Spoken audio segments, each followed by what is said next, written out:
Sorry for being late, guys.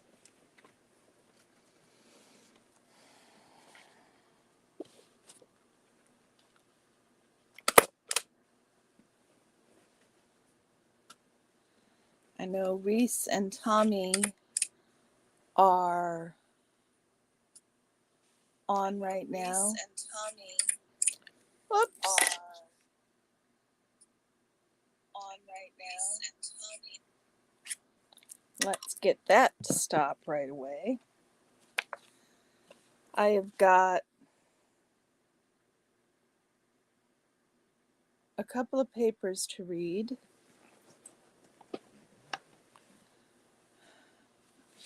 Hi, Robert. How are you? I've got a chapter and a paper to read today. The paper is... Hi, Evie. How are you? The paper is a paper from 1999, Alternative Models of Dialect Death, Dissipation versus Concentration. That is what we are studying today. That and chapter 4 in my book. So, it is a beautiful day, but we are hanging inside.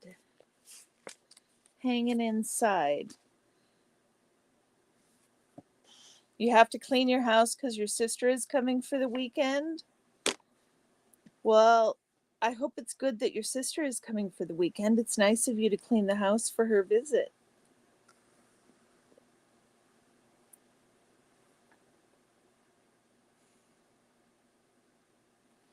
Let's see what this paper's about. You guys want me to read out loud? Here's the abstract. The comparison, I think it's nice of you too, Robert. I gotta turn this light on, you guys. Okay, it's not so bad. I don't know. There, that's a little better.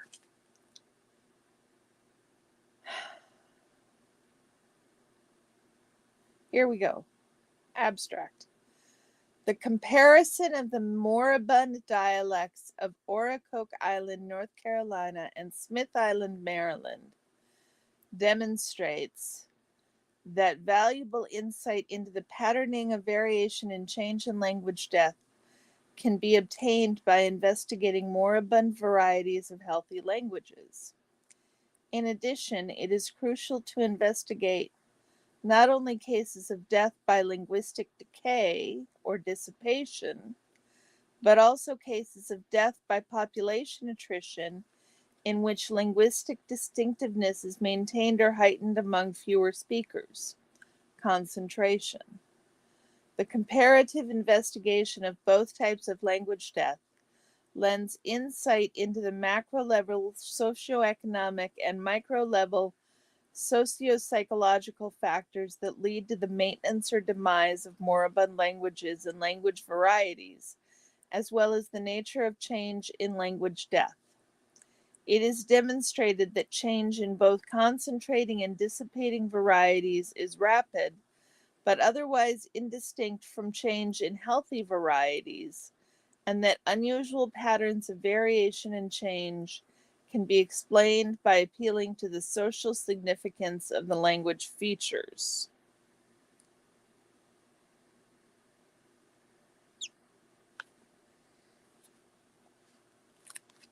You guys stopped commenting. It must be boring.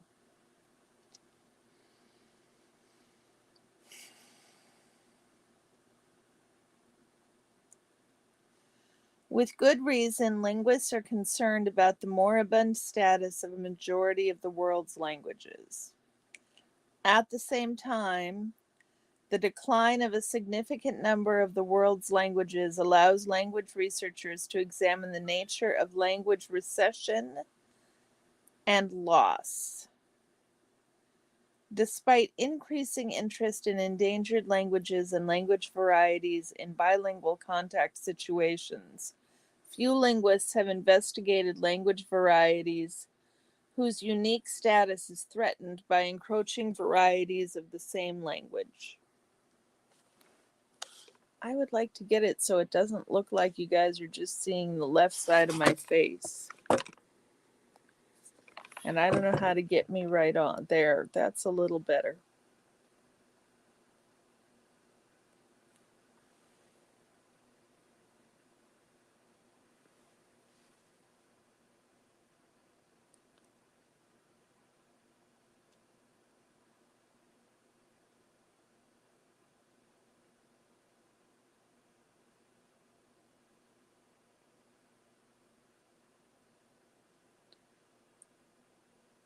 The exclusion of moribund dialects of safe languages from the endangerment canon seems to rest on a questionable set of assumptions, which may be summarized as follows.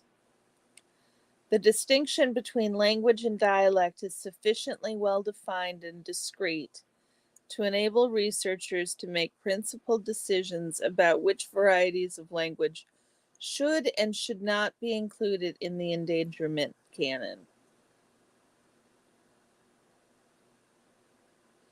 That's an assumption. Fluffer, nice to see you. There's not many of you here, but Fluffer has blown me away once again with the amazing work they have done on the new website. What's it called? Find the website. sptv.space. sptv.space. And on it, you get a directory of everybody who's live. I'm sure they didn't do all the work, Fluffer, but Z-News KC did all the work, apparently. But yeah, it shows me as live. Look at that, you guys. Isn't that cool? sptv.space. It's so cool. It lists new channels. It has a channel directory of all the folks who are traveling.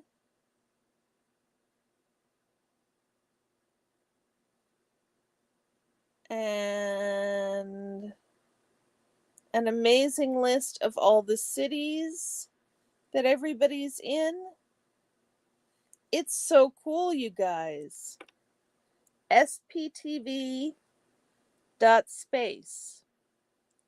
Really, really, really amazing resource. I love the fact that it just shows everybody who's online right now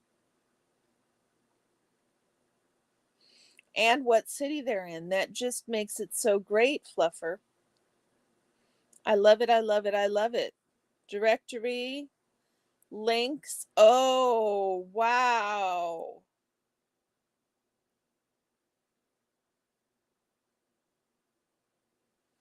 More links. Liz Gale's list. Look at that. Oh my goodness, that's great, Fluffer. Fluffer, is Moose on the Loose on this list? I'm not seeing him. We'll have to ask him if he wants to be on the list.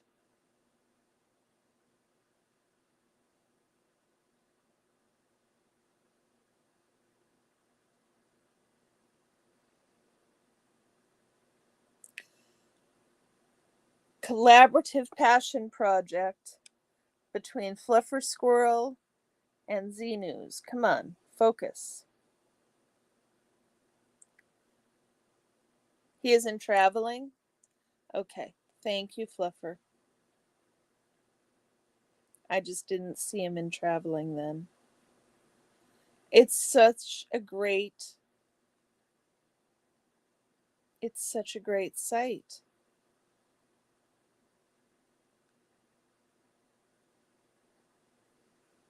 Perfect. Okay, guys. That's that's the cool news for today. Fluffer and Z News KC did this amazing website that y'all should go check out, sptv.space. In fact, let's make a banner for that right now.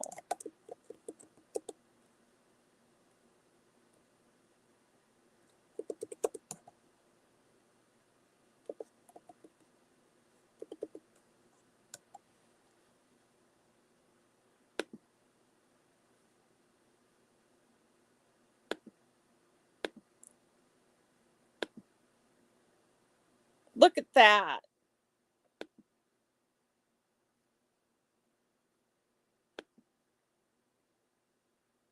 I don't like it that way, but that's cool.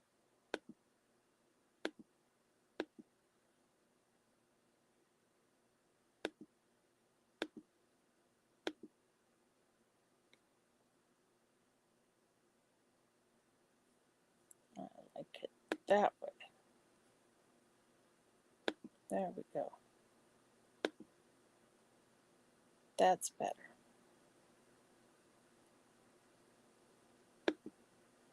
No, just leave them all right there. There we go. sptv.space, you guys. Okay. Back to the reading. And unless you guys directly request that I read out loud, I am just going to read silently. It's somewhat more distracting for me to read out loud. So, unless it's something y'all are desperate for, I'm happy to read if that's what you guys want.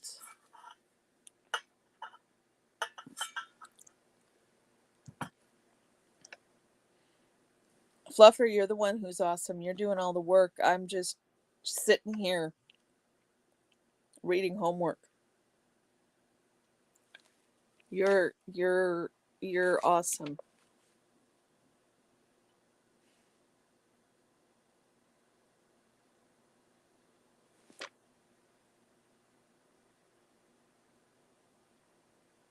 So what's this set of assumptions? The first one is that the distinction between language and dialect is sufficiently well defined and discrete to enable researchers to make principled decisions about which varieties of language should and should not be included in the endangerment canon. I'm glad this is entertaining for you, Robert. I'm really glad it is entertaining for you.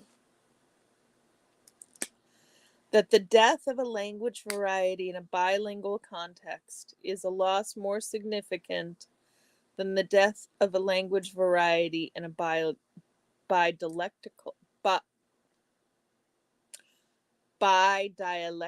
one. That's interesting. There is an assumption that the death of a language variety in a bilingual context is a loss more significant than the death of a language variety in a bidialectical one. So what they're saying there is the assumption is it's worse when a language dies than when a dialect dies. I believe that's what they're saying. Wow, there's 5 of you here, guys. Say hi. Tell me where you're coming in from. And don't forget to hit the like and subscribe. And y'all who are watching it on replay, please tell me in the chat what you found interesting, if anything, about the paper, or just give me a comment in the chat. It helps, you guys. It helps, even if it's just a smiling face.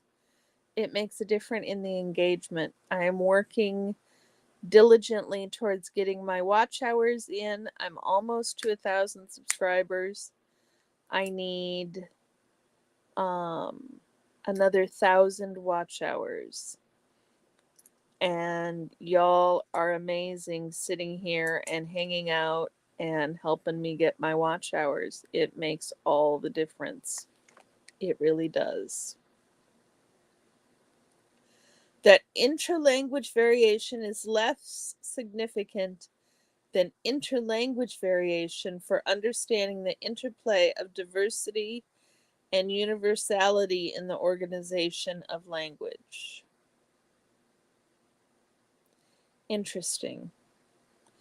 There seems to be an assumption that variation between languages is more significant than variation within languages to understand diversity and universality. I did get your email, Robert. Hey, Jen, I'm glad that this is interesting to listen to. I did get your email, Robert. I haven't had a chance to look at it yet, but I will. Don't worry. Don't worry. It is on my list. Sorry, Susan. I figured you were off watching Reese and Tommy, Susan. I assume that's where Sunrise is.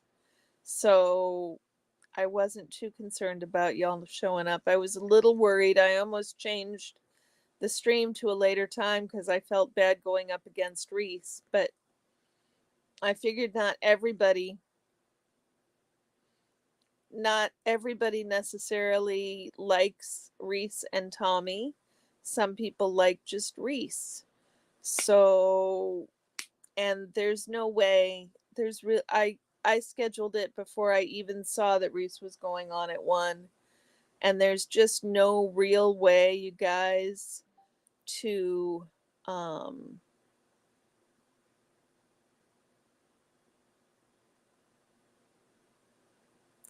there's no good way. Paolo, hola.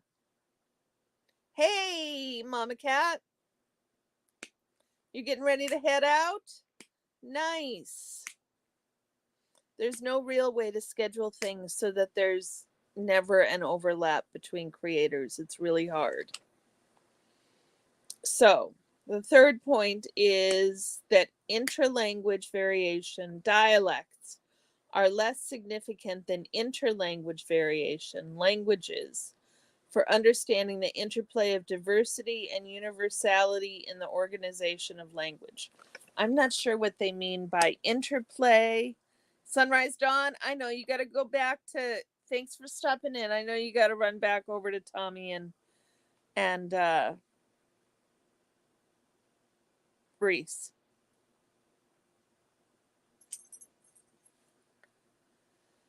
I'm not sure what that means. In understanding the interplay of diversity and universality in the organization of language. I am really unsure what that means. That dialect recession in an intralanguage context is less significant in the formulation of models of language change and attrition than language recession in the interlanguage contexts. So basically, this is a whole lot of saying dialect loss. Oh, sorry, I'm all the way over there, guys. It's a long way of saying that dialect loss is really important. And the distinction here that they're pointing out and the footnote that I'm not quite sure where it comes from, but it's on this page. The footnote says it should be noted that the distinction between language and dialect is usually made more on social and political grounds than on linguistic ones, which I think is true. Oh, one more assumption, final assumption. Ooh, wow. That the loss of cultural identity and intellectual diversity surrounding dialect loss is not nearly as significant as that surrounding the loss of a language. Wow, that's a big assumption. That's a really big assumption.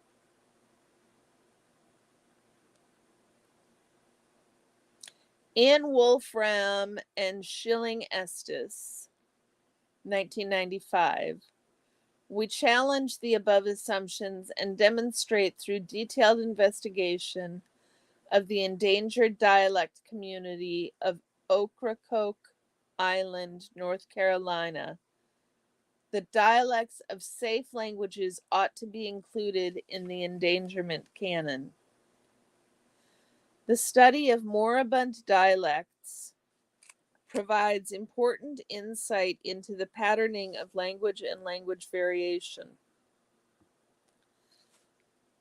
Dying dialects of even languages as alive as English reveal features not found in more mainstream varieties, and these structures need to be documented in order to provide a full representation of diversity within language.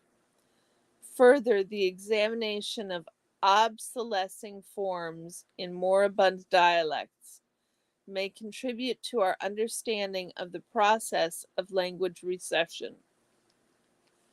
Our study of Ocracoke English, for example, provided insight into whether the processes of change in language death are different from those characterizing ordinary language change. I need a mouth lozenge, you guys, because my mouth gets dry from my medications.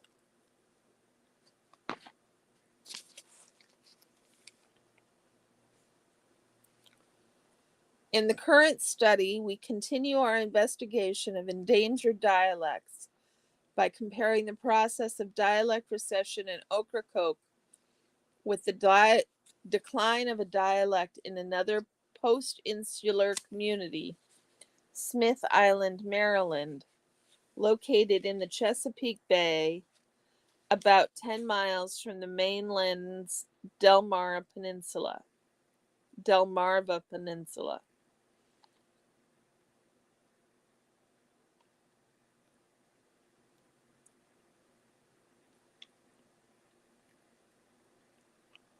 The comparison lends further insight into the investigation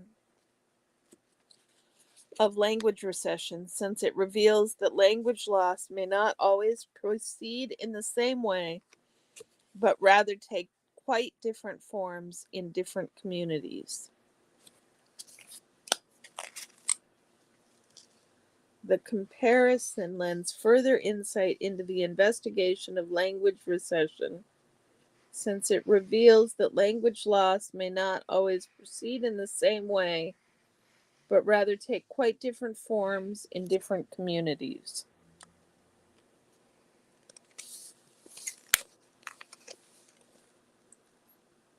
Studies of language endangerment and death focus on situations in which minority languages exhibit structural decay as they are supplanted by majority languages.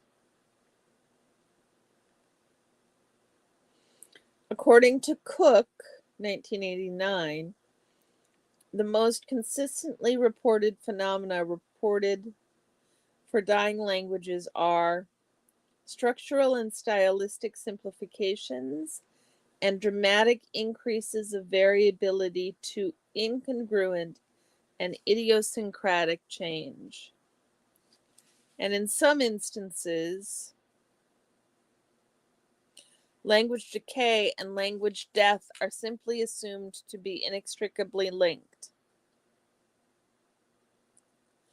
Investigations of moribund dialects on the Outer Banks of North Carolina over the past few years also support, for the most part, a dissipation model of language recession in which distinguishing dialect features are lost or drastically eroded in the post-insular state of the variety.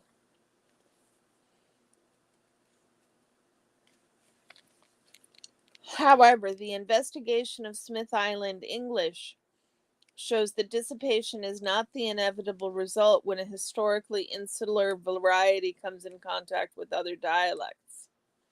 As Smith Islanders come into increasing contact with the outside world, they are not losing the features of their dialect that serve to distinguish their speech variety from surrounding varieties and from mainstream varieties of English. Rather, their dialect is actually becoming more rather than less distinctive, and doing so rather rapidly. Nonetheless, we classify the Smith Island dialect as moribund, since it is rapidly losing speakers as more and more islanders move off the island in search of employment in face of the declining maritime industry.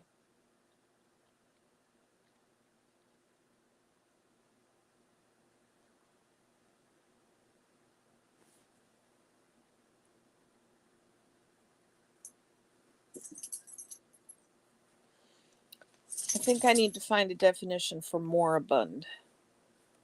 Any of you guys got one real quick? Let's see. Moribund.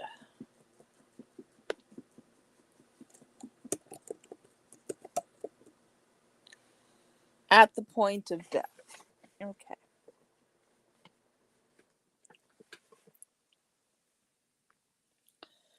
At the point of death.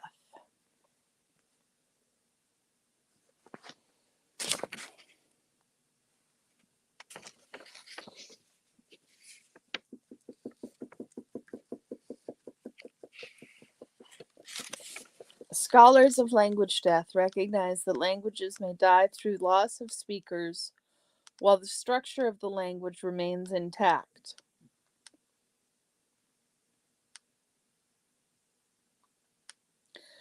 But they tend to dismiss cases of loss through population attrition or annihilation, since a language whose structures are preserved seemingly has nothing to tell us about the process whereby structures are lost.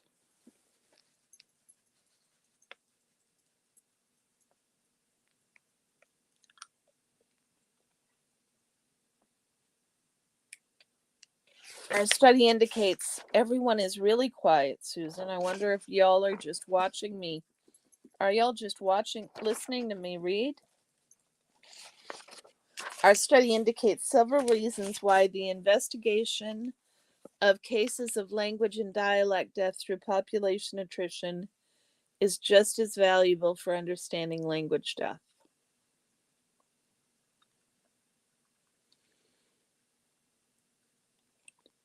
First, cases in which a language remains structurally intact until its death may lend insight into our understanding of the socioeconomic and social psychological factors that contribute to the loss or maintenance of minority languages when confronted by majority languages. In the current investigation, we show that, despite seemingly similar historical and current circumstances, the Smith Island community displays certain characteristics that set it apart from Ocracoke and help ensure that its language variety will remain structurally sound as it dies. You're so sweet, Robert. I'm waiting for IMI to show up and tell me I need to hit the books.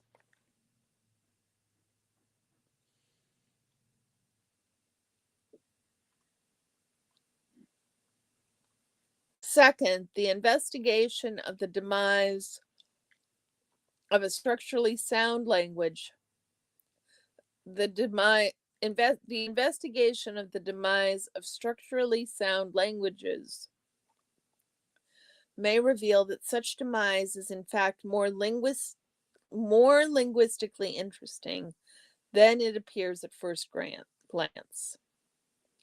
The Smith Island dialect is characterized by a concentration model in which linguistic distinctiveness is heightened among a reduced number of speakers.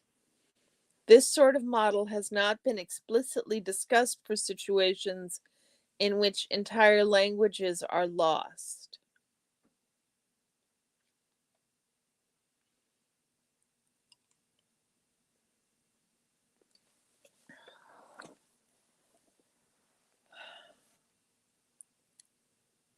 We suggest that such concentration may indeed affect whole languages, but may have been overlooked because of scholars' reluctance to examine cases of language loss through population loss,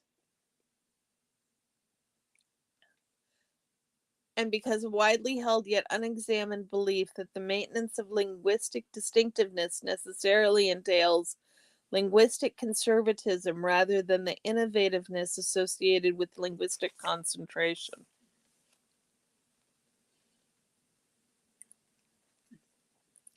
We've got 2 footnotes in the last couple of sentences. Okay, so let me back up. Second, the investigation of the demise of structurally sound languages may reveal that such demise is in fact more linguistically interesting than it appears at first glance. The Smith Island dialect is characterized by a concentration model in which linguistic distinctiveness is heightened among a reduced number of speakers. This sort of model has not been explicitly chow, not niece.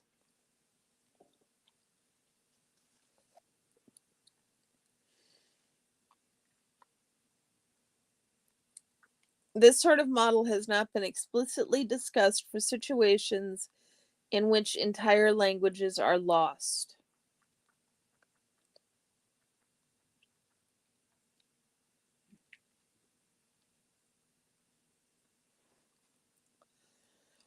Nor do there appear to be more than a handful of cases in which a concentration model, this is a footnote, nor do there appear to be more than a handful of cases in which a concentration model, oh my goodness.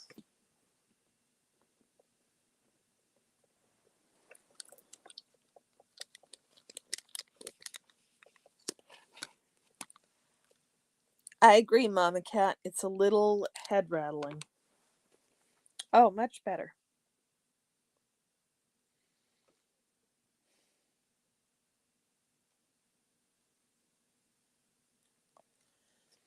Nor do there appear to be more than a handful of cases in which a concentration model is even implied. Campbell and Munsell, 1989, indicate that some dying languages are characterized by a type of intensification in which marked features are overused when compared with healthy varieties of the language.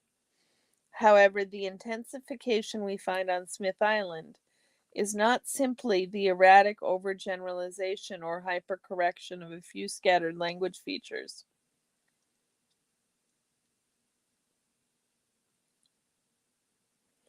Rather, it seems to represent the orderly progression of ordinary language change, if at a heightened pace, and to affect the language variety as a whole rather than just a few marked features.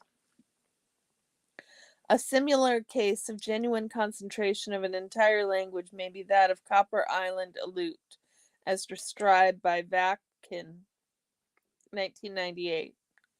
According to Vatkin, Copper Island Aleut originally originated as a pidgin Aleut with a Russian substrate.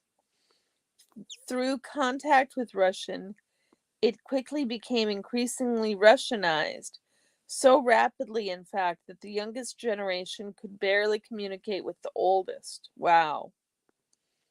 At this point, young speakers began reintroducing Aleut stems into the language, in effect rendering the language more distinct from the Russian that surrounded it. That linguistic intensification seemingly accompanied population decline, though Vatkin is not explicit on this point, and so could be classified as linguistic concentration. It can also be argued that cases in which the progress of language death has been halted or reversed via the implementation of revitalization programs can be viewed as instances of linguistic concentration. For the purposes of the present discussion, however, we consider concentration to refer to cases in which heightened linguistic distinctiveness is more spontaneous, as in the Smith Island and Copper Island cases.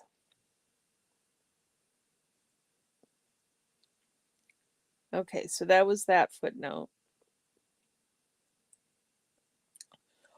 We suggest that such concentration may indeed affect whole languages, but may have been overlooked because of scholars' reluctance to examine cases of language loss through population loss, and because of widely held yet unexamined belief that the maintenance of linguistic distinctiveness necessarily entails linguistic conservatism rather than the innovativeness associated with linguistic concentration. Footnote 5, you're here helping me listen to this shit. Okay. This belief is so pervasive that scholars sometimes go to great lengths to uphold it in the face of evidence to the contrary. Hamp states that in the case of a healthy language in a conservative phonology is the expected thing. In the case of a healthy language, a conservative phonology is the expected thing. But that admits that in order to make this claim, one must take conservative to refer. Hey, Jen, how are you? It's a pleasure to have you. We are studying, thus the reading glasses. We are talking about models of dialect death, dissipation versus concentration. It's really exciting stuff. We are on page 3 of more than a couple. It's a long article. How many pages are the footnotes? No, it's a long article. Jiminy Christmas. Oh my goodness, we're not going to get through this today. 486 to 518. That's 14 and 18 is 15 and 17, so that's 32 pages. It's 32 pages. Okay, so the belief is so pervasive that scholars sometimes go to great lengths to uphold it in the face of evidence to the contrary. Hamp states that in the case of a healthy language, a conservative phonology is the expected thing, but then admits in order to make this claim, one must take conservative to refer not merely to unchanging phonological systems, but also to systems in which there is quite a bit of change, provided that the changes have not been in the direction of accommodation to the neighboring language. Anderson argues that the entire field of historical linguistics has been marred by the persistent belief that linguistic innovation necessarily represents accommodation rather than differentiation. This belief, he maintains, has led scholars to slight their investigation of system internal factors that could give rise to language phase change in favor of positing hypothetical contact situations. I'm glad you love this stuff, Jen. Okay, that was number 3 footnote.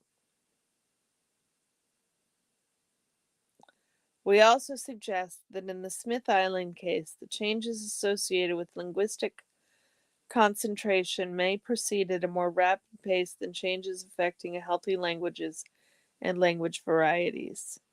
While many scholars of language deaths share a widely held intuition that the process of change in language death are differentiated from ordinary change processes primarily by their rapidity, other researchers hold that language death proceeds via change processes that are different from those affecting healthy languages.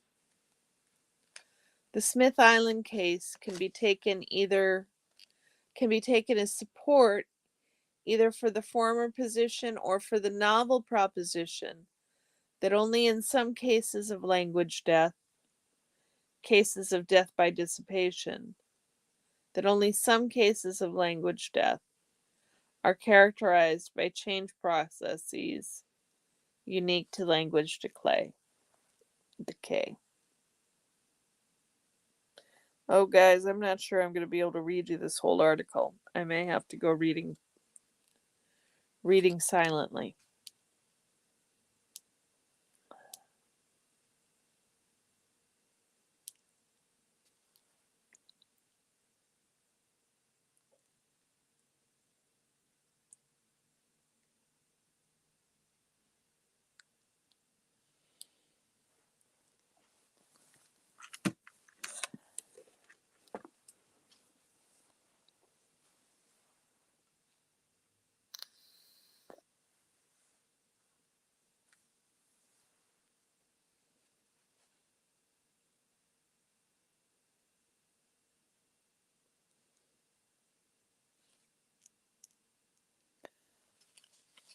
Jen, the paper is. Here, I'll do it for you.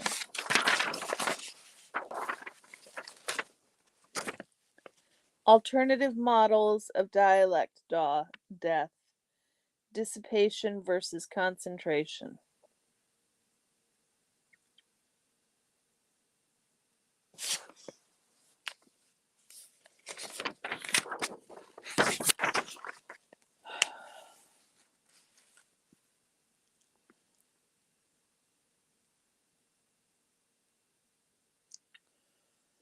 Finally, the investigation of a range of endangered and moribund language communities lends insight into the nature of the increased variability that is said to characterize dying languages.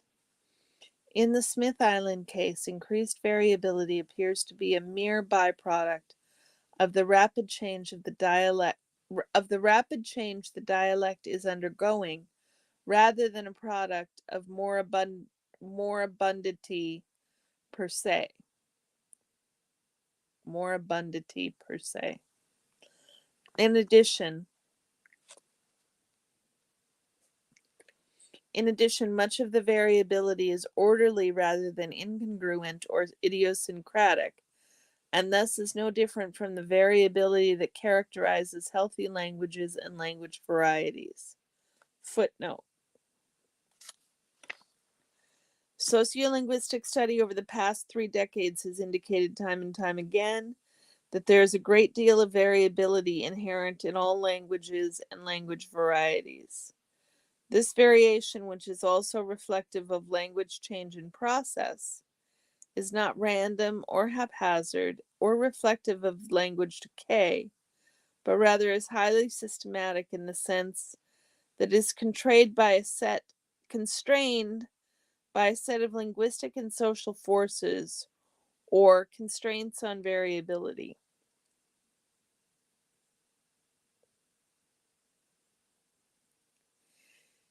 In the cases where the variability does seem to be somewhat disorderly from a linguistic point of view, we can point to the strong social meaning attached to the variable features to explain the unusual linguistic patterning.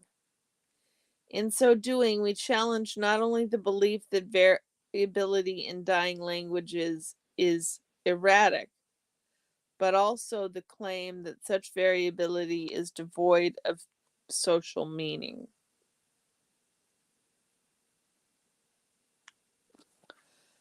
Our comparison of language change in the two moribund dialect communities is focused on two dialectically distinctive diphthongs, a and ah.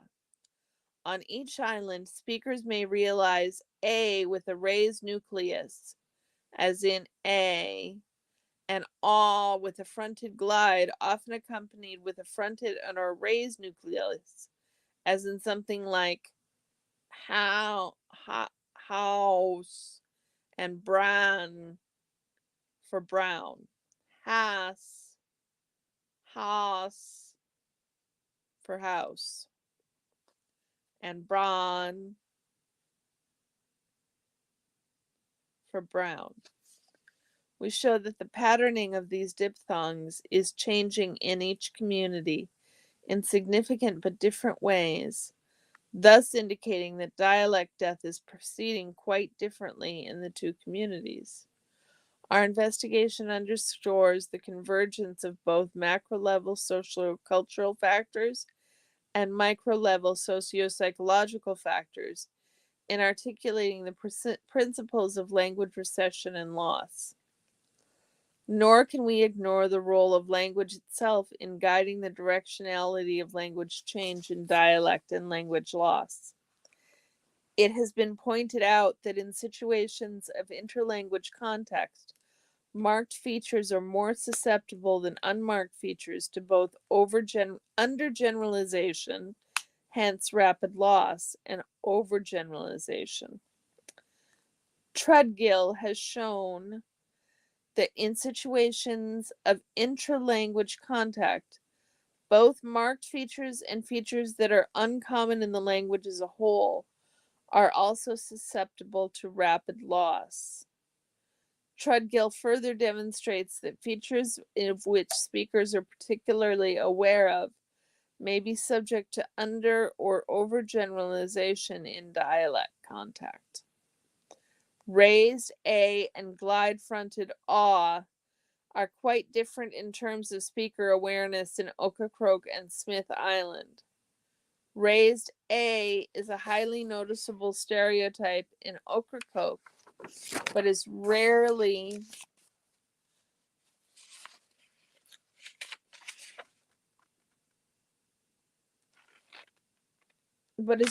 commented upon in Smith Island. Conversely, glide fronted awe is featured prominently in discussions of Smith Island speech by both residents and outsiders, but it is almost never mentioned in discussions of Ocracoke English. As we show below, the differential salience affects the synchronic and diachronic patterning of each variant as each variety moves toward death. 2. We are still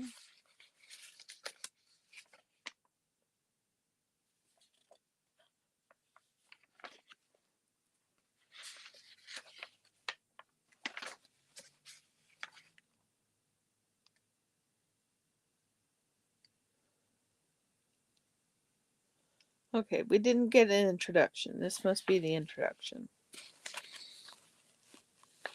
2. The post-insular transformation of two island communities.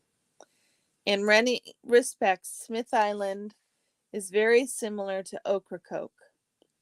Both islands are located on the mid-Atlantic seaboard and have been relatively isolated from the mainland for centuries. Ocracoke since the early 18th century, and Smith Island since the mid-17th century. Both were settled primarily by English speakers from various parts of the British Isles, including the southwestern and southeastern coasts of England. To this day, there is no bridge connecting either island to the mainland. The location in relation to each other is indicated in figure 1. So let me find my highlighter. I'm going to highlight just where Smith Island and Ocracoke are.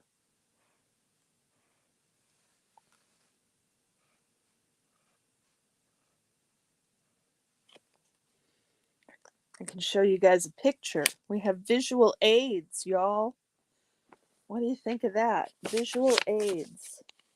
There we go. So there's where Smith Island is in Virginia or Maryland. It's just that little dot there under Maryland. And here is where Ocracoke is off of North Carolina. So they're pretty close. There's Maryland and Smith Island, there's Virginia, and there's North Carolina and Ocracoke. So you guys got all that?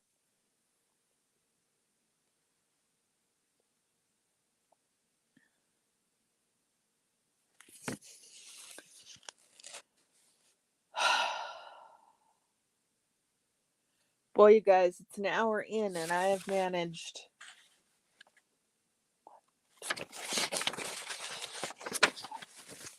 6 pages of this paper. That is not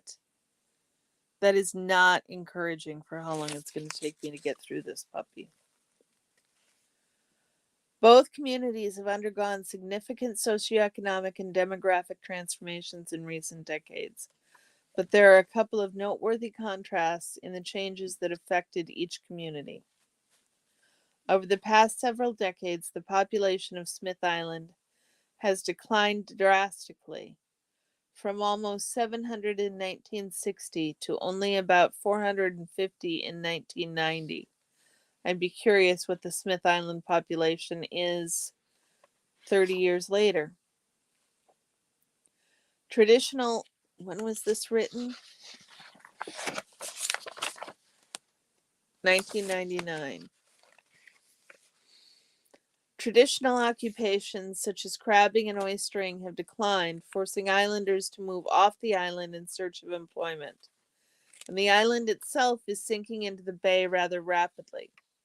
It is estimated that 2 of the island's 3 small towns will become uninhabitable within the next 50 years,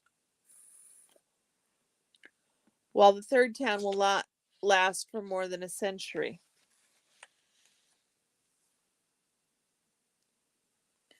They are on opposite sides of what was the Great Dismal Swamp, which was a huge barrier to population mixing in as a kid. It was on Washington's to-do list, but escaped enslaved people lived in it. Yes, there are studies on that as well, Jen. You're not wrong.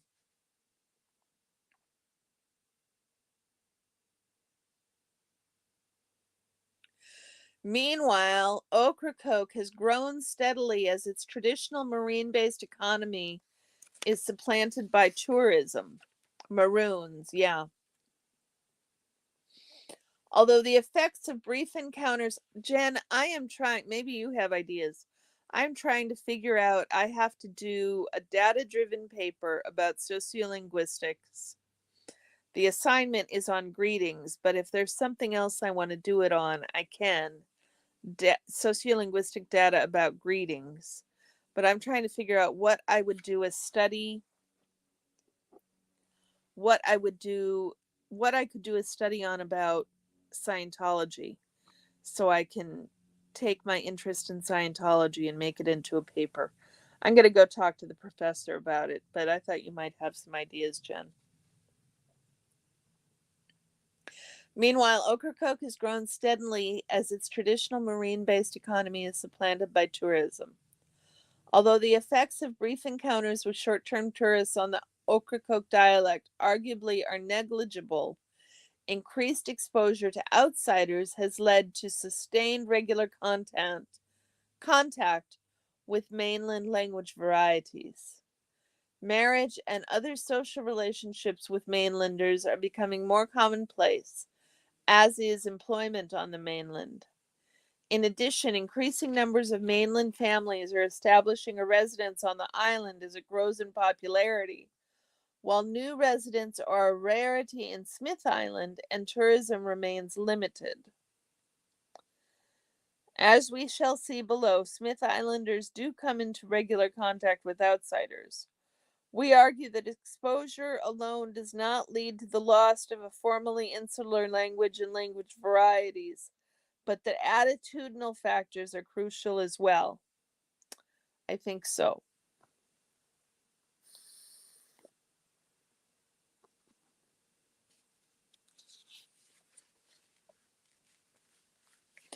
Quite obviously, the Smith Island dialect is dying since it is rapidly losing speakers.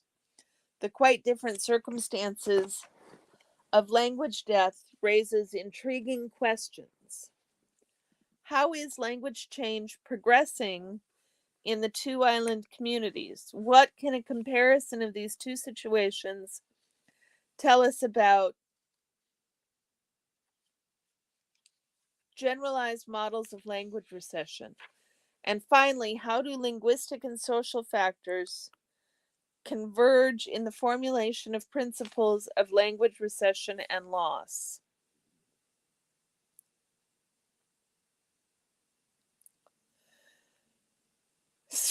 Church of Scientology seems more about goodbyes than greetings. Exactly, Jen.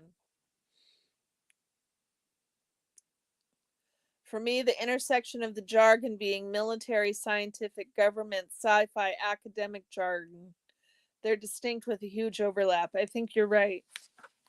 I just have to figure. I'll figure it out. 3. Why are we counting? What did I forget that we were counting? We started with 1. Okay, now we're on 3. It didn't tell me what the counting was about. Oh, now we're getting into data. Okay, we're going to skip the data. There's a lot of data. There's a lot of phonological, phonetics charts, guys. That shit means shit. That shit means things. We're going to go to the conclusion and see what the conclusion has to say.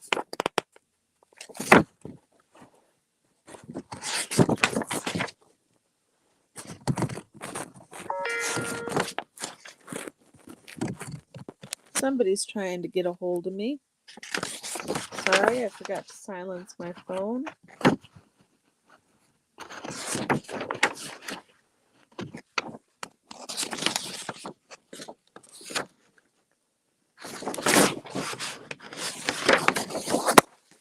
Okay. It's your particular nerditry, auto-carrot, yeah. Oh, you guys, I got a box with my new dress. You want to see the new dress I got? It's so cool, you guys. I'm so excited. I hope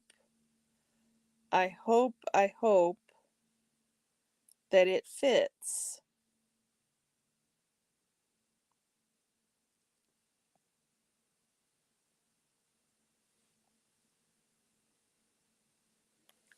Look at that. What do you think?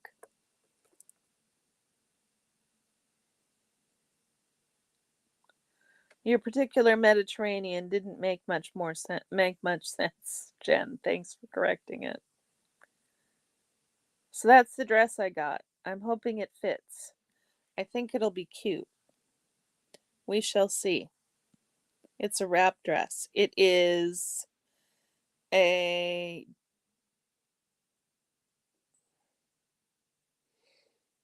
Is it Diane von Furstenberg?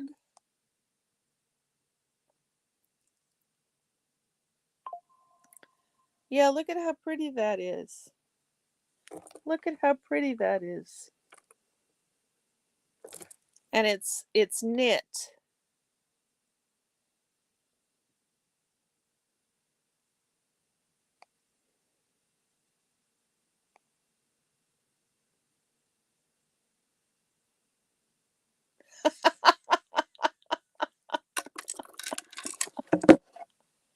Did I show you table 1?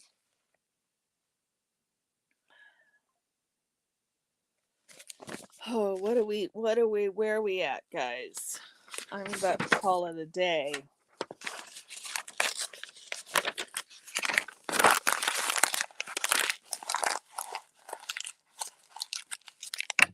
I'd much rather go try my dress on. You downloaded the paper?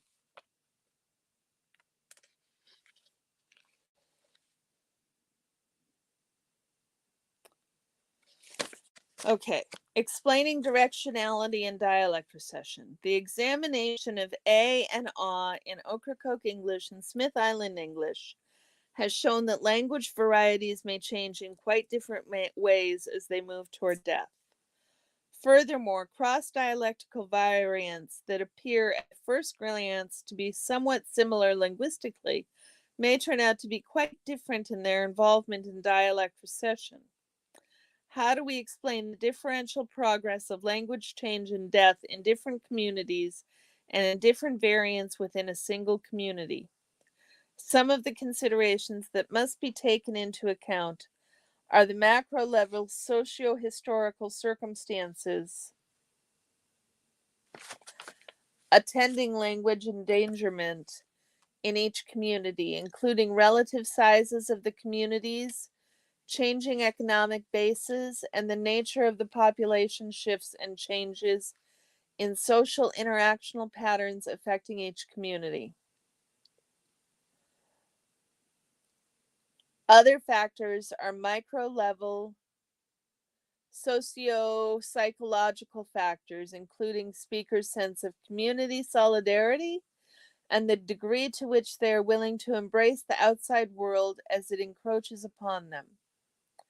The synergistic confluence of linguistic and social factors, including the salience of particular dialect variants and the social meanings attached to variants and to the language as a whole, are considerations in explaining the directionality in dialect death.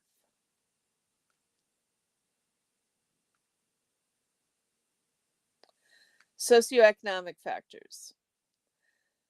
As with many cases of language death, macro level economic factors play a key role in the endangerment of the Ocracoke and Smith Island dialects. Jen, what do you do?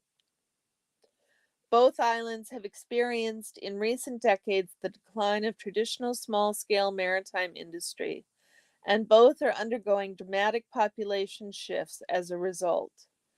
The population of Smith Island, small to begin with, is dwindling significantly in the face of a receding economic base, and there currently exists no alternative economic base to supplant the traditional economy.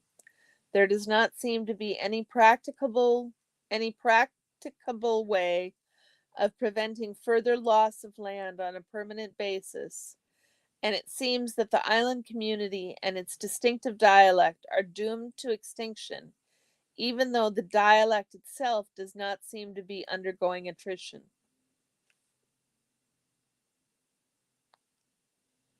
You you're in recovery from academia and want a book on academic trauma? Cool. Send me the book. That sounds so interesting. My psychiatrist keeps telling me, he says, Carrie, you don't seem like an anxious person.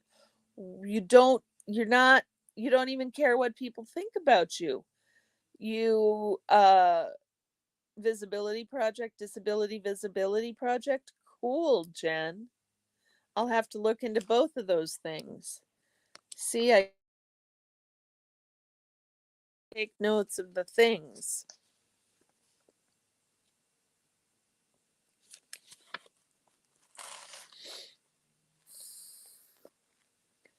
Anyhow, I keep telling my psychiatrist that I get anxiety about class, and he doesn't understand because, like, I go on YouTube and I don't care, and I tell my opinion, and I don't care what people think. So, what is it about school that's got me all in a hissy? My son says it's my ego that's got me all in a hissy.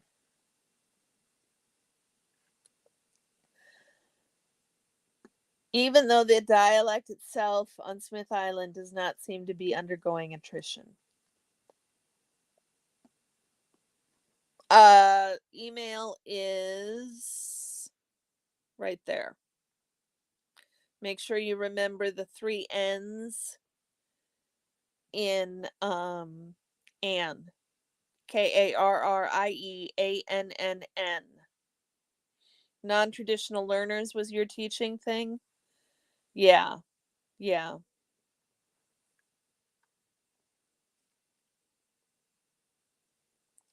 Thanks, Jen. I'm going to stop the banners because they can be annoying.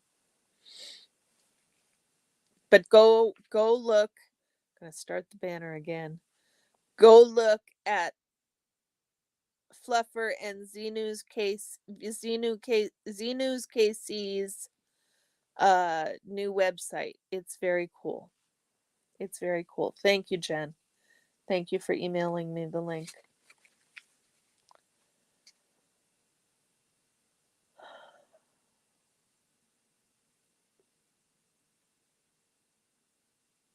In contrast, the population of Ocracoke is increasing steadily as tourism expands. Ocracokers now come into extended daily contact with newcomers. They have more frequent interactions with outsiders who do not reside on the island.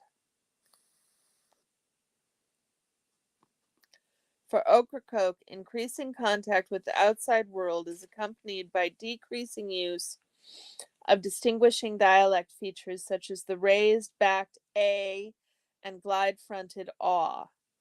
In addition, other features are receding as well, including such phonological features as a raised and relatively monophthongal production of eh, as in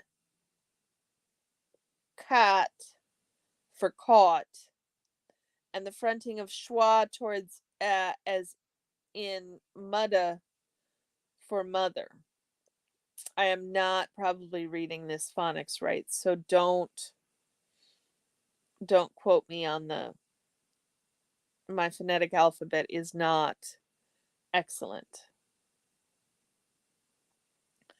Also receding are such syntactical features as a-prefixing and the use of the genitive temporal constructions, such as we used to go swimming of a night, for we used to go swimming nights or at night. We used to go swimming of a night. Interesting. Finally, a number of distinctive lexical items are receding as well. Among them, mamak for harass, bother, and me honky for an island game of hide and seek. Wow. Mamak for harass.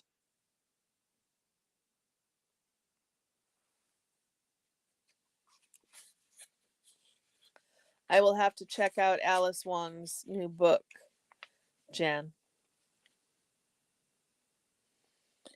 It may be that the dissipation of the Ocracoke dialect stems directly from an increased contact with speakers of other language varieties. As Trudgill amply demonstrates, the reduction of distinguishing dialect features is common in cases of interdialectical contact.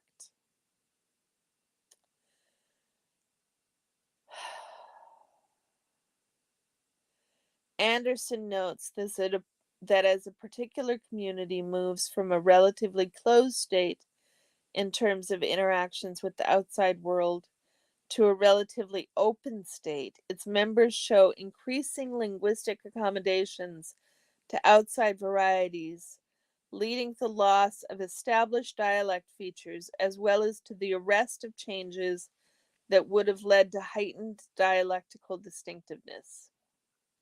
As speakers come into contact with other varieties, they encounter language forms that differ in subtle ways from their own. These subtle distinctions are quite difficult to maintain, and so speakers will relinquish them either by adopting forms that are widespread in the varieties around them, by choosing from the forms around them those that are the simplest or most natural, or by innovating intermediate forms that minimize the differences between the forms that surround them. Speakers are so creative. Speakers are so creative. For example, morphological levelings not present in any contact varieties may arise, and unusual or marked phonetic features may disappear even if they do not come into direct systemic conflict with the features of surrounding varieties.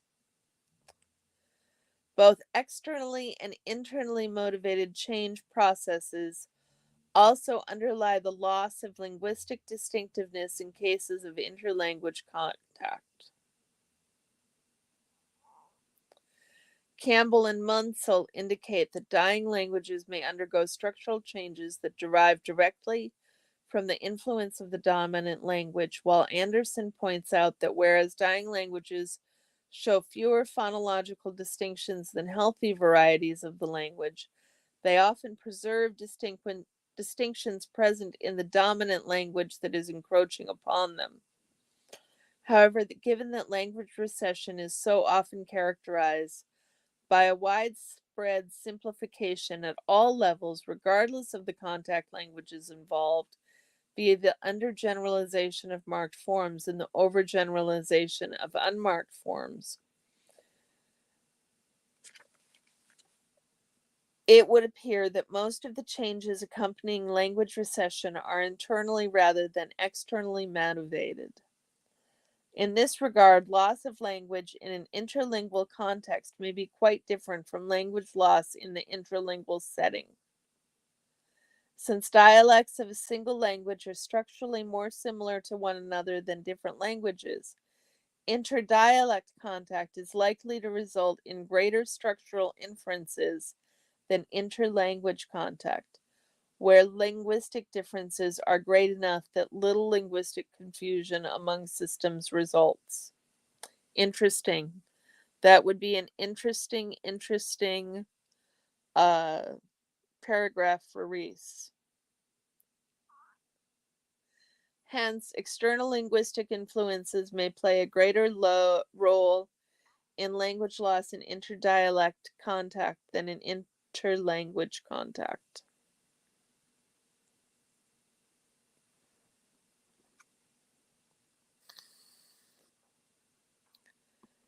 Differing levels and types of contact with the outside world explain in part the differing directionality of language change in Smith Island and Ocracoke.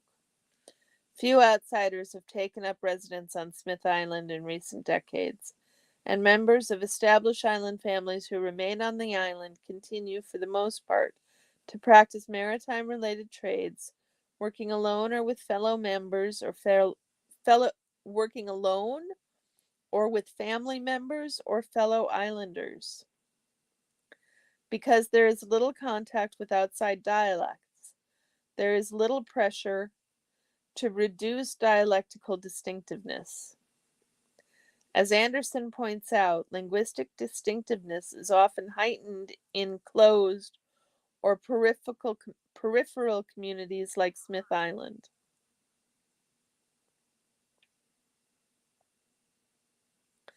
This notion runs counter to widespread historical linguistic and dialectological belief that insular communities are linguistically conservative, but it can be readily explained.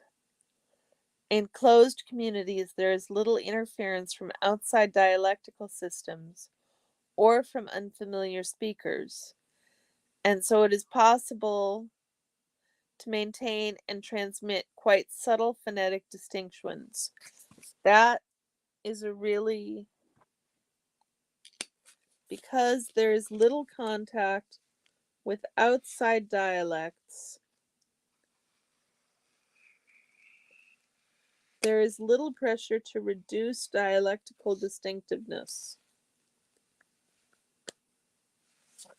As Anderson points out, linguistic distinctiveness is often heightened in closed or peripheral communities.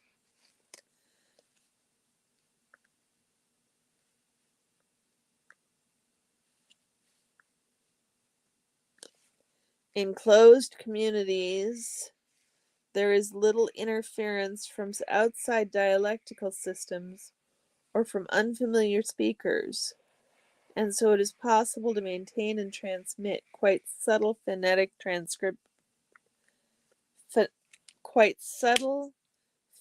distinctions.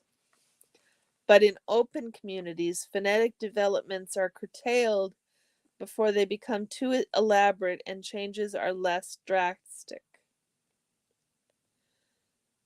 Footnote: closed communities may offer the ideal context for a high fidelity transmission of phonetic detail and thus favor the establishment of incipient rules and, in the longer run, the accretion of low level pronunciation rules. As a consequence, when a phonological reinterpretation does occur, the amount of phonetic change may be greater in relatively closed communities, to the point of being exorbitant.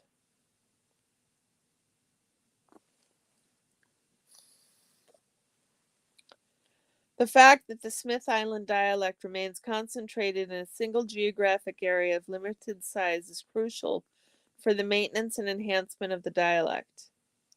It has been pointed out that minority languages stand little chance of survival when their speakers are forced, usually for economic reasons, to disperse geographically. It stands to reason that the same would be true of minority dialects. Isolated individuals and families face even more linguistic pressure than small communities when confronted by a host of alien language varieties, and they face overwhelming social pressure to adopt majority language norms. It is, and they face,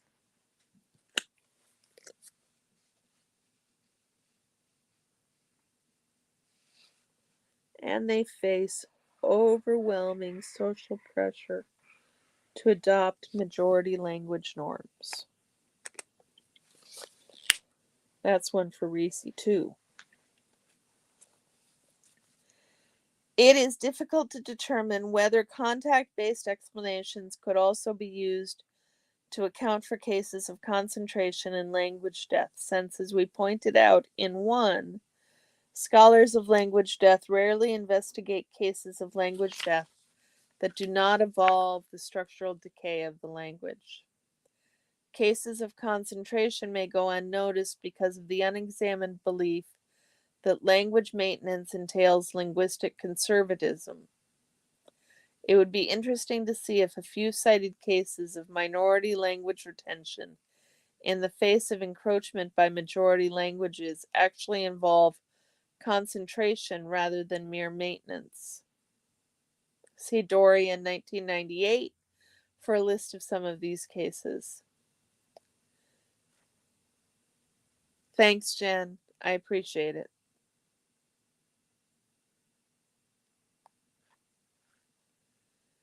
It appears that contact-based explanations do not account for these supposed cases of maintenance, since the languages discussed are coming into increasing contact with surrounding healthy languages.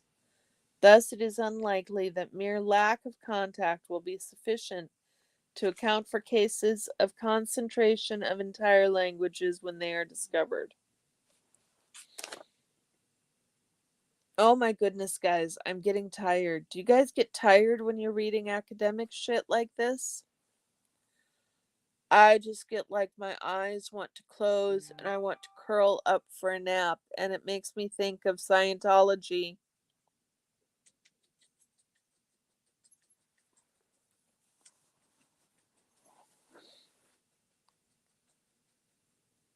Ignore that, Jen.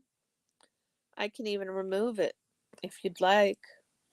You can, Jen, remove your own comments.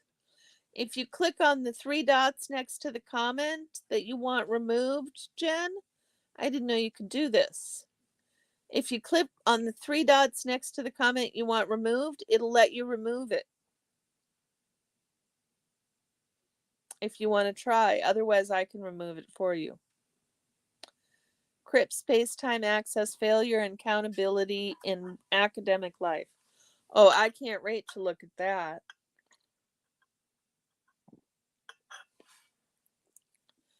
I can't wait to look at that, Jen.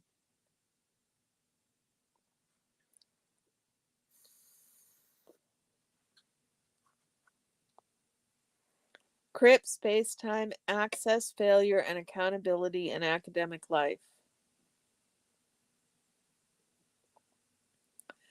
Yeah, I was talking to, there's a student organization for linguistics at our college, at our university, and I was talking to one of the people in charge, and she was talking about how they're trying to create more community and get more people involved in the organization. And I mentioned how much, and she asked me if I was on this group text or that group text, and I'm not. And it occurred to me how much I'm isolated because I'm taking my classes one at a time rather than with a cohort. So it's taken me years to finish my master's, whereas most people it's taken 2 years. But I started and then I got sick, and yeah, it's it's taken me 6 years to finish a 2-year degree because I got sick and there was the pandemic, and some of the classes that I took early on, I changed my focus, and so those classes were just not are just not counted towards my degree. So yeah. So it's break time for a minute because my brain needs a rest. I'm starting to feel overwhelmed. Yes, Jen? You get tired when you're reading stuff like this? You're listening to videos of the accents. Cool. I will have to go do that. I will have to go do that. I'm sure I'm not saying them right. Did you guys see all of the hullabaloo between Liz Gale and Stephanie Hutchinson on Twitter earlier today? That was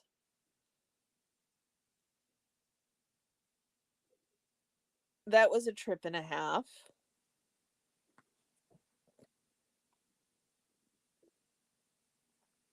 It was a major trip and a half.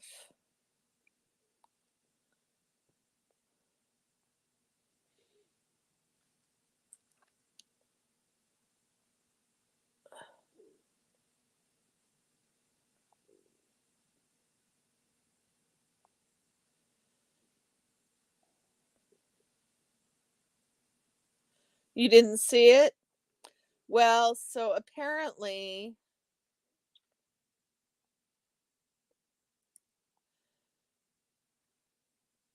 Stephanie posted something that she's since taken down. Kid Freshie, how are you? Stephanie posted something that she's since taken down about Liz being a hypocrite because she's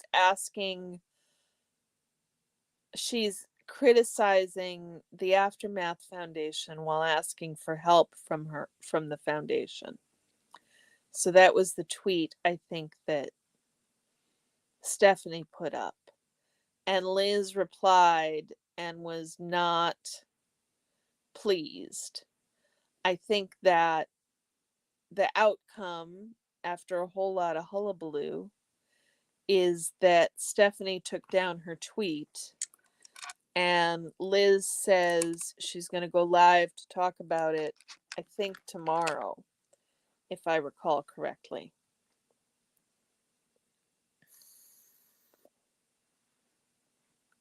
Susan, what's the SID after your name stand for?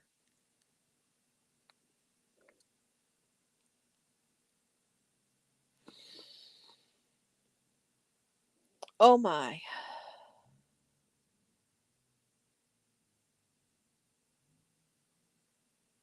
Just let me think for just a minute. Or let me not think. Let me close down shop for just a moment so I can get back to this article because it's making my brain hurt. Oh, Jen, that's so sweet.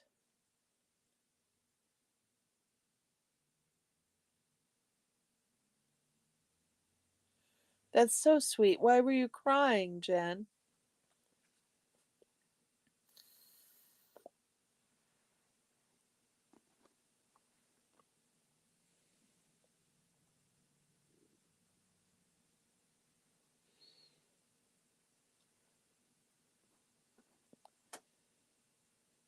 Oh my goodness.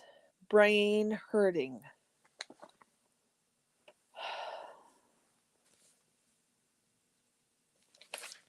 Let me see what else I can skip here.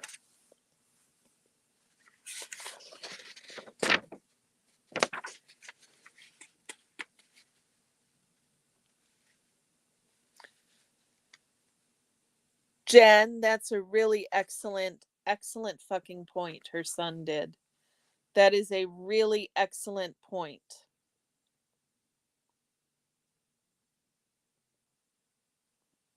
Your sister calls you Sid? Okay, Susan. Now it makes sense. Thank you. Oh no, you're recovering from Nora. You're right, Jen. Liz didn't apply for the scholarship, and Liz isn't the one asking for assistance. Her son is. And I'll tell you what, Stephanie doing what she did is so uncool. She actually told Liz that Liz should go ask for her own foundation for help. So uncool. It would be unethical for Liz to go ask the SPT Foundation for help for her own kid. And if it's her kid that applied, I didn't even quite realize that, Jen. If it's her kid that applied, then why is Stephanie? Oh my God. I need my brain to stop hurting because I can't do a brain explosion and my brain hurting. Oh, Kid Freshie, we are just taking a break on the Aftermath Foundation drama because my head is just spinning from the first 10 pages of the paper we were reading. That is all. This is not right, Jen. This is not a whole stream about Aftermath Foundation drama. I have got so much more time. So much more time. So much time. What am I trying to say? I have not got enough time to deal with all of the Aftermath Foundation drama. I just was making chit chat as I was trying to get my brain to unfreeze from all of the bloody blah of this paper. So let's look. Attitudinal factors, self-defense strategies, concentration versus focusing.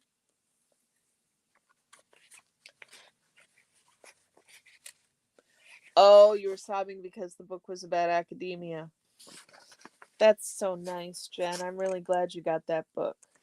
Characteristics of concentration. I hate dealing with paper.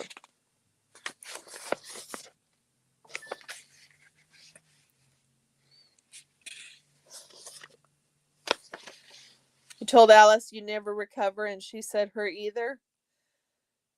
Yeah. Yeah, the academic trauma is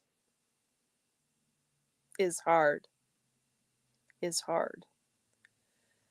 Kid Freshie, it all seems very tribal. I asked about it on one channel and someone yelled at you for not knowing all about it. That's when you kind of checked out. I know, I read abstract and conclusion. I'm trying to look for the conclusion, Susan, because their tables are. Oh, here we are, conclusion. Let's skip to the conclusion. Kid, we're not going to scream at you for not knowing the details. Yay, Jen. Do you get tomorrow off? I hope. I'm really sorry people yelled at you for not knowing this stuff, kid. That's not cool. I think everybody's entitled to their own opinion. I think that it's inappropriate. There are things that are just inappropriate to be public, and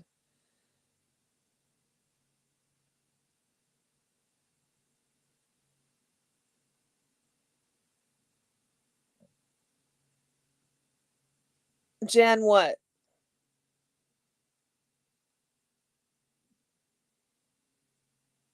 I do?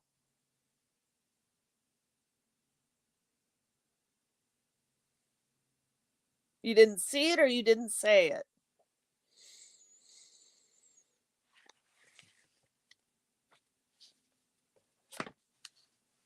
I hope I didn't mess up. Let's read the conclusion, y'all. Conclusion number 6.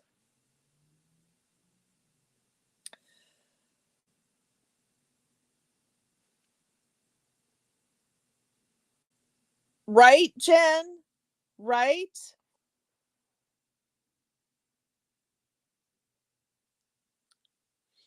Yes, pup groomer. Absolutely. Everyone has a life and can't keep up with everything. I was just bringing it up as context. And yes, Jen, a minute of these people talking makes me want to read more sometimes too. I tried to go listen to Nora's article, Nora's live yesterday. I tried to go re listen to it and read the chat a third time, and I just can't. I've already devoted 3 hours to Mitch Brisker, and I'm sorry. I mean, I'm happy to give Nora the watch time. Really, I am.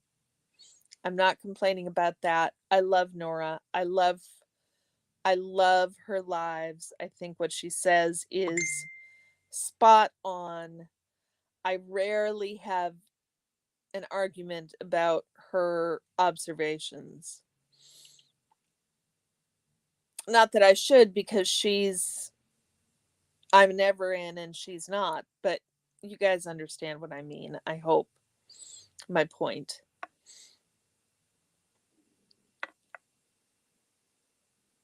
But I can't give Mitch Brisker that much time in my life. It's not it's just not worth it. And I can't give Stephanie Hutchinson that much time in my life. If they want to go do things that I think are inappropriate or tacky, have at it. And I will support Liz, and I will support Nora, and I will support the people that are being dissed.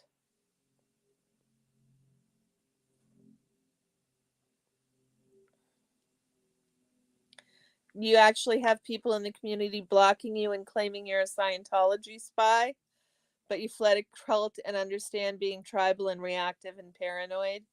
Yeah, it's really hard, Kid Freshie. It's really hard. And you know what? If you are a Scientology spy, really, Kid Freshie, I really implore you to keep watching. We want the Scientology spies to watch, because the more the Scientology spies watch, the more that they will realize it's a cult. It's a scam. It's a scam. Breaks are good, aren't they, Jen? People don't need to know every second. People don't need to know every second.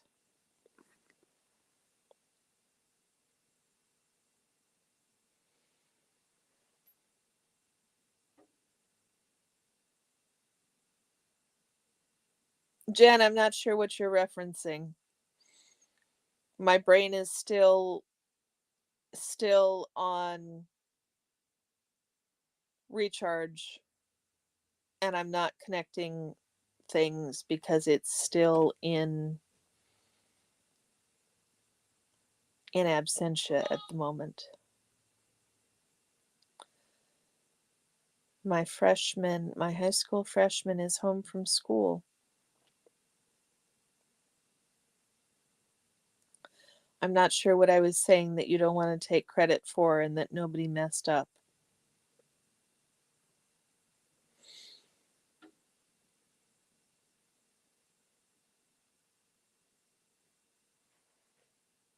Oh, I will listen to North Carolina. I will go listen to the North Carolina people. For damn sure, I will go check out videos of their accents. I bet you it's really, really cool. It's really, really cool. Okay, so let's continue on from the drama. I love Nora.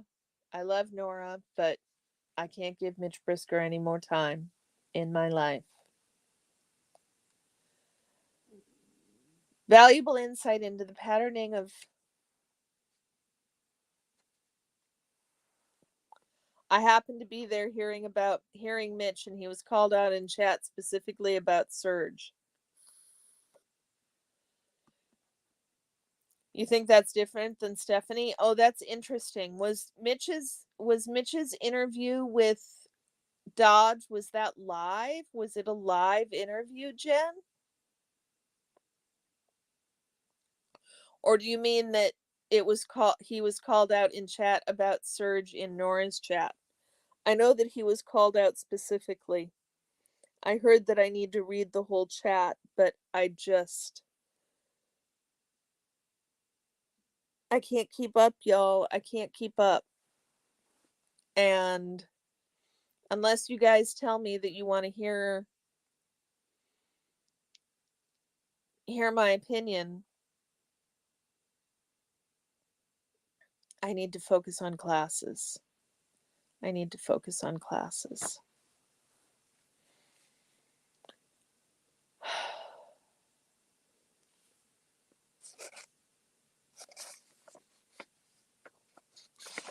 The investigation of death by population attrition lends valuable insight into the socioeconomic and social psychological factors that might lead a minority language community to relinquish or maintain its language in the face of the encroachment of majority languages. While increasing contact with the outside world certainly plays a role in language endangerment, we have shown that it is by no means the most important factor in language demise. Attitudinal factors are paramount. To maintain a minority language is a vital means of communication. Hey, Dawn, how was Reese and Tommy's live?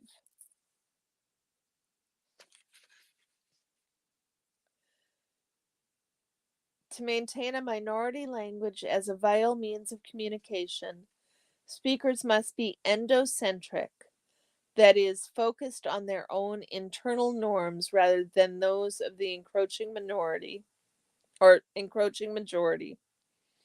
To maintain a minority language is a vital means of communication. Speakers must be endocentric, that is, focused on their own internal norms rather than those of the encroaching majority. And they must place a high value on their language as a symbol of their endocentric culture.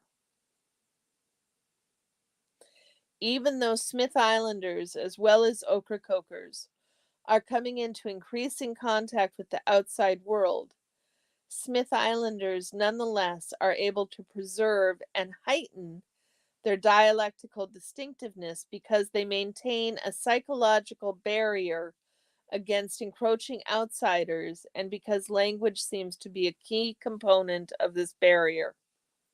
Hilarious as always? Good. Good. I'm glad. I felt really bad, Dawn, when I saw that Reese and Tommy had scheduled their live for the same time as mine. Um, but I'd already scheduled it, and just no avoiding there's no avoiding overlap. That's just going to be the way it is. So there you go.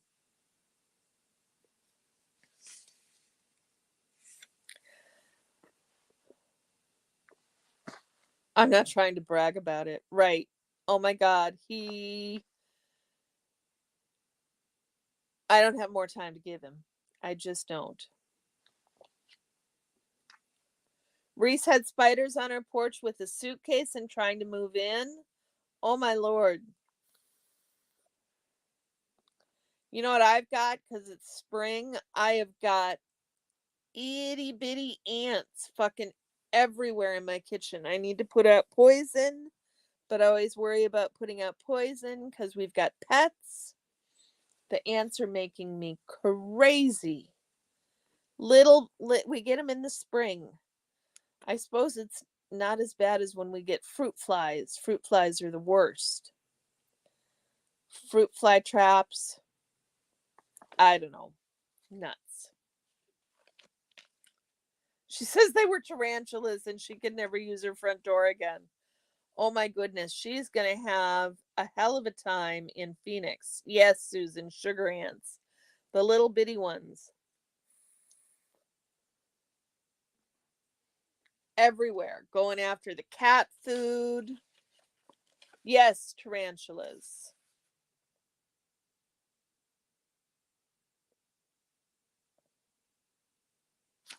Here's another interesting point related to Scientology. Smith Islanders are able to preserve and heighten their dialectical distinctiveness, are able to preserve and heighten their dialectical distinctiveness because they maintain a psychological barrier against encroaching outsiders and because language seems to be a key component of this barrier. There you go. That describes, what do you think, Jen? Doesn't that? Oh my God, Susan. Seriously? Reese is hilarious. I dream of being as funny as Reese is. She is freaking hilarious. Yeah, exactly, Sunrise Dawn. I'm with you. Oh my goodness gracious. Spiders, bugs. I am not good with bugs.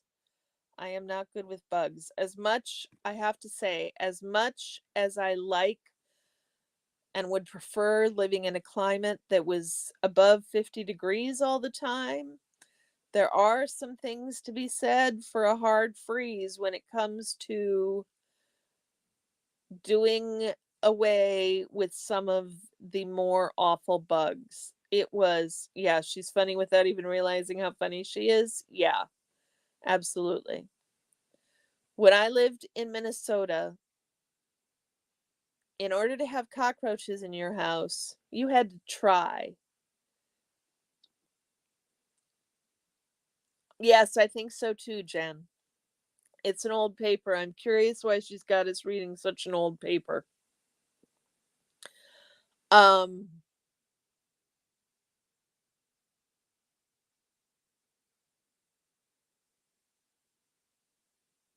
I forgot what I was saying.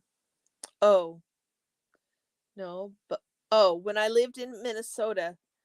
Oh, Soda's gonna come say hi, y'all. Come here, Soda. She's not afraid. She tried to pet a rattlesnake. Oh my goodness gracious. Here he comes, guys.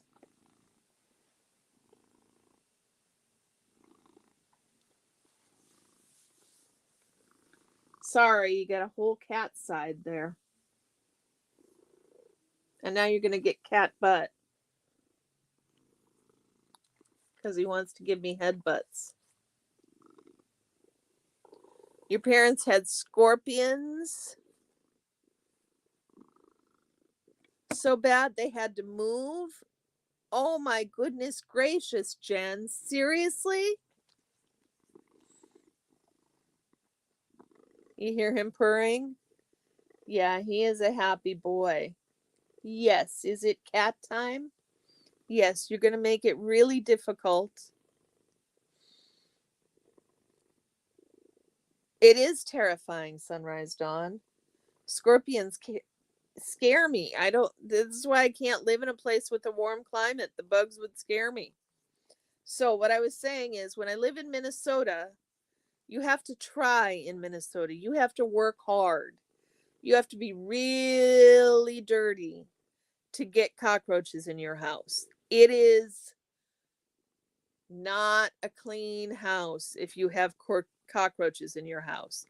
And then I moved to Phoenix, where if you live in a house, you have cockroaches. That's just the way it is. You guys want to see his face? Come here. Come this way. There he is. There he is.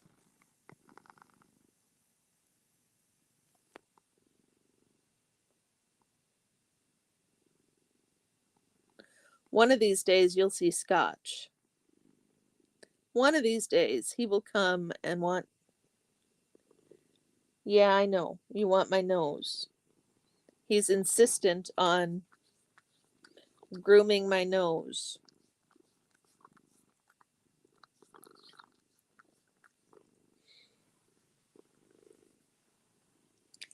Yes, I will give you some pets. Yes. Yes, beautiful boy. I will give you some pets. Now look at the camera again for everybody.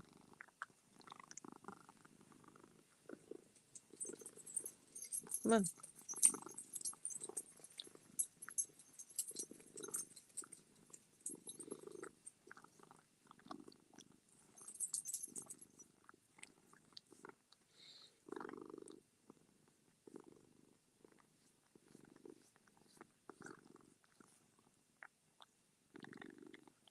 So it was terrifying to move to a place where you just had cockroaches.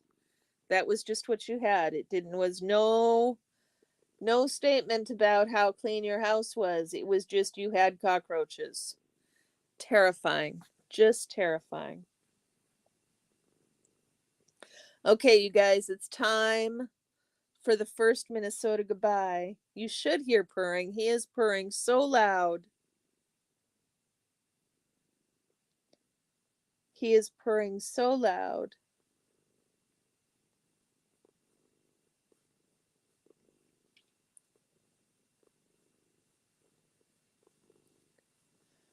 I am scratching his neck literally as hard as I can, guys.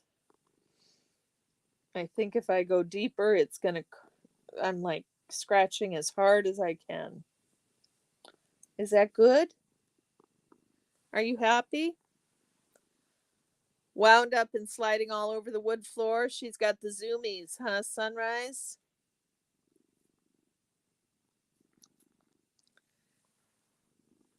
One of these days, Scotch will come up in my lap during a live. You guys haven't gotten to see Orion today, just Soda. See how I can't keep the cat names. Sunrise Dawn, how do you keep the name of the cats all straight with that many? How do you do it? Yeah, good. Liz Gale is going to talk about, I bet you, Liz Gale is going to talk about that Twitter thing that Stephanie Hutchinson does. So, yeah, that's why I'm going to finish up here in the next 10 minutes, you guys. Let's see. Can we get through the conclusion? It's not always easy. You love the cat? Oh, we can get through the conclusion, guys. It's only a page. Come here. Let's show everybody your face again. Show everybody your face again.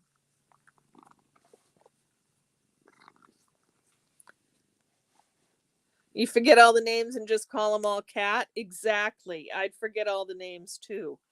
I can't keep my children's names straight.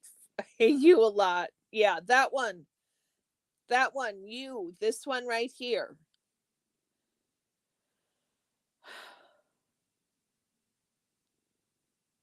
How are you doing, J-Bat?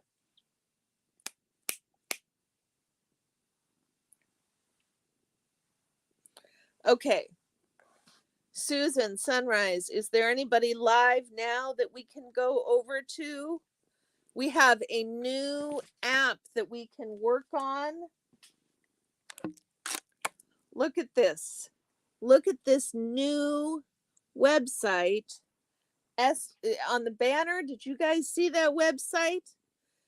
Sunrise Dawn, do you know about this new website that Fluffer Squirrel and Xenu's KC made? It's down on the bottom of my screen. It's so very cool. Check it out. It has got, it lists who's live right now.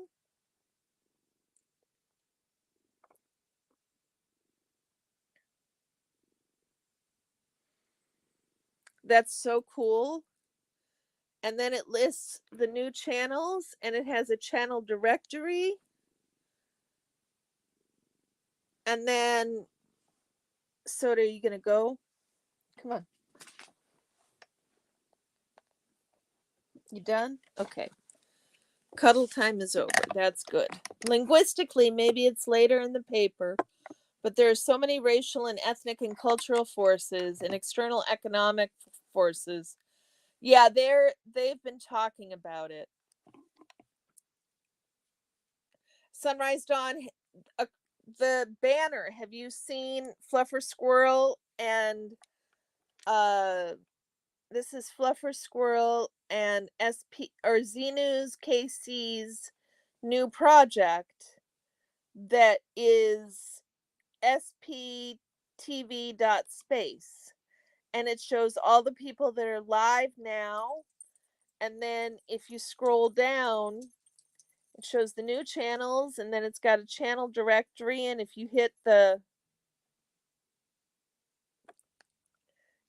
drop down it gives you the people. There's MD Media in Pasadena, and then it's got all the cities, and then Canada and Europe and Australia and helpful links. Isn't that great? It's so great. You guys should go check it out. So let's see if we can get through the next screen here. The rest of the page in 5 minutes or less. What do you think, guys? Despite the widespread belief that language maintenance entails conservatism and hence is uninteresting to those concerned with language change and recession, we have shown that lack of accommodation to outside varieties often goes hand in hand with increasing linguistic distinctiveness rather than mere conservatism. This increasing distinctiveness stems partly from the natural tendency for exorbitant developments to proceed unchecked in closed, hey, Big Chief, how are you? Enclosed endocentric communities that are far removed from the leveling influences of intra and interlanguage contact. Distinctiveness may be further heightened and change processes speeded up as linguistic self-defense strategy against the encroachment of outside language varieties and outside culture. We have shown that raised A and glide-fronted aw have made their way into the Smith Island community extremely rapidly. In fact, the change may have been completed in the course of a single generation. Big Chief, it's so good to see you when you come. We're trying to get through the last page of this paper. Even though change may be sped up in the case of increasing linguistic distinctiveness, we have shown that the change processes associated with concentration are otherwise normal, and that innovative variants make their way into concentrating dialects via an S-shaped change slope, just as they often do in healthy varieties undergoing change. Isn't it great, Jen?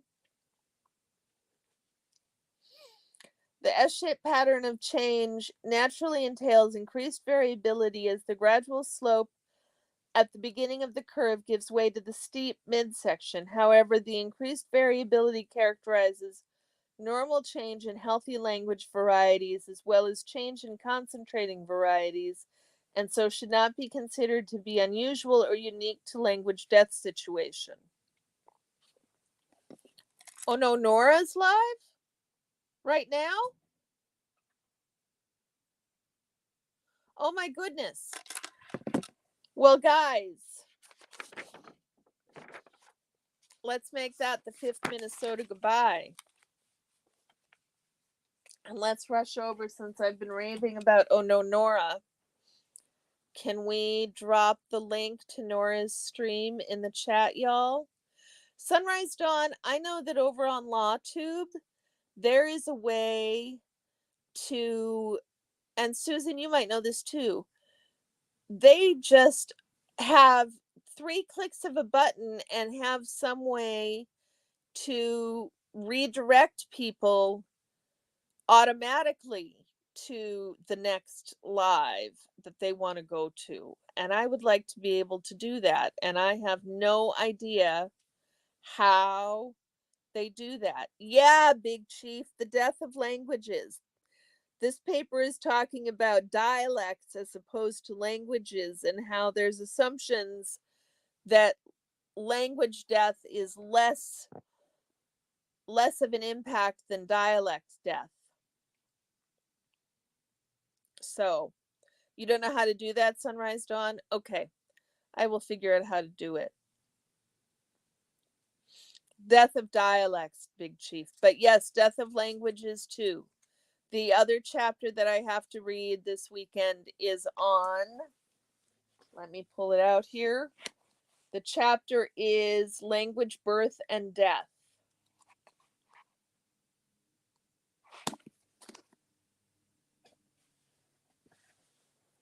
How is it an imperialist statement, Big Chief?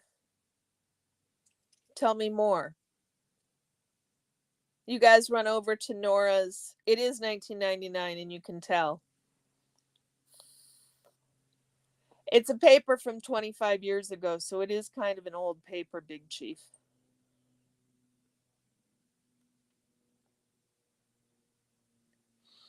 I have to read it through again because it made my brain die. You guys head on over to Nora's stream. Yeah, and go to Liz. Okay, that explains. Good. Okay.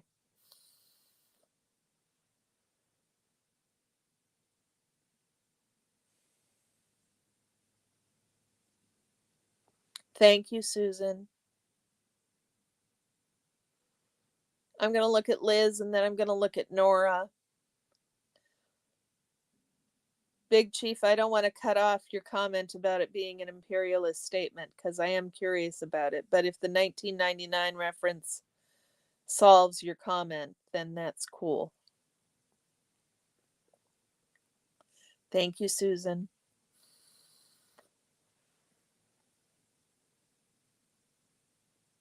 Okay, here we go. Here we go. Bye, y'all. I will meet you over in Nora's stream. Have at it. Thanks, you guys. Thanks for helping me study. This was a long paper, and I appreciate y'all sitting through it with me. Bye-bye.